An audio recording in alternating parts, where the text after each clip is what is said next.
AITA for outing my aunt as the person who had been sending anonymous hate mail to my gay cousin for 3 years.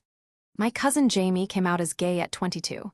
For 3 years since, he has been receiving anonymous letters, physical letters, sent to his home that were hateful in a way I will not fully describe here. He had reported them to the police. He had moved twice. He had been in therapy. He had no idea who was sending them. Last month I found out it was his mother, my aunt. Jamie is 25 years old.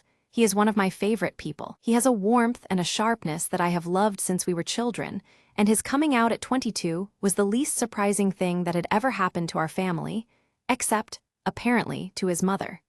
My Aunt Patricia responded to Jamie's coming out with what I can only describe as a very managed silence. She did not shout. She did not disown him at the dinner table. She said, in measured terms, that she needed some time and that she loved him and that some things took adjustment. Jamie told me afterwards that he found the measured response more frightening than anger would have been.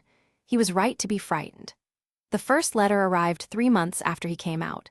It was sent to his flat. It was not signed. It was hateful in a specific and intimate way, not generic abuse, but targeted, detailed, using details about Jamie's life that someone close to him would know. Over 3 years, 18 letters arrived. Jamie went to the police twice. He moved flats twice. He did not tell his parents because he did not want his mother's adjustment period complicated, and because some part of him, I think, did not want to know if the letters were from someone he loved. Last month I was at my aunt's house helping her sort through things after a small flood in her spare room. I was moving boxes and I found, in a shoebox in a wardrobe, drafts. Handwritten drafts of letters I recognized because Jamie had shown me photographs of the ones he had received. I stood in that wardrobe for a long time. I took photographs of the drafts. I left. I drove to Jamie's flat. I showed him the photographs. Then I asked him what he wanted to do. It was his mother. It had to be his choice. He said he wanted to tell the rest of the family. I supported that. Am I the asshole for not confronting Patricia directly first? Update 3 months later. Jamie told the family at a meeting he arranged himself. I was present because he asked me to be. He presented the photographs.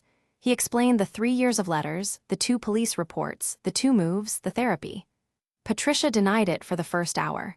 Then, as the evidence sat on the table and nobody moved, she stopped denying it. What she said instead was that she had been trying to make Jamie understand the consequences of his choices before it was too late, that she had been trying to protect him in the only way she could, that she loved him.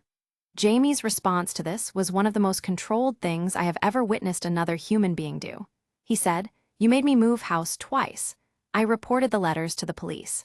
I have been in therapy for 2 years. That is not what love looks like. The police have been informed. The case is under review. The previous reports, combined with the evidence of the drafts, mean this is now being treated seriously." Jamie is not in contact with his mother. He has been, by observable measure, calmer since finding out. He said the worst part of the 3 years had not been the letters themselves, but not knowing who was sending them, having to suspect everyone. He doesn't have to suspect anyone anymore. He knows exactly who it was. Knowing, he said, is easier to live with than not knowing. I believe him. NTA or ITA, was it Jamie's call to make, or should she have gone to Patricia first? Comment below.